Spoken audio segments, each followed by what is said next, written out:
bad news here in terms of the credit rating for the U.S. Is this something that the politicians are concerned about? Are we about to see a breakthrough at all?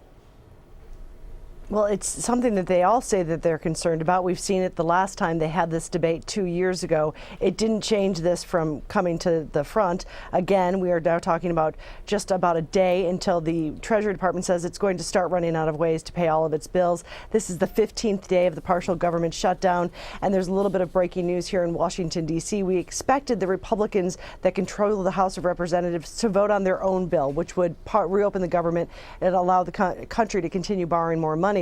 The Senate thought that they had a deal that both political parties could agree to, but the House said no. The Republicans said they wanted their own bill, but it turns out they can't even get the support of their own members. What that tells us is that neither side is really close to an agreement. The Republicans in the House have so far refused to give in to the demands of the Democrats who control the Senate or the president. So after so many days and getting so close to the deadline, and remember, this could have a huge impact on the global economy. It seems, though, that all sides are still very far apart. This is a real quagmire, isn't it, on Capitol Hill? So what happens? Just tell us what's going to happen once the deadline rolls around.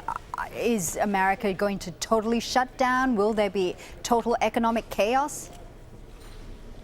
Well, a lot of economists say that eventually it could lead to economic catastrophe, is one of the words that you hear thrown about here in Washington, D.C. But it's a bit confusing because a debt ceiling, exactly what does that actually mean, and why is the deadline of October 17th important?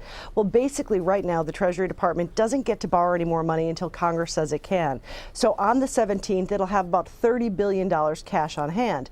Now, keep in mind, money is always coming into the Treasury with tax receipts, but it's always going out.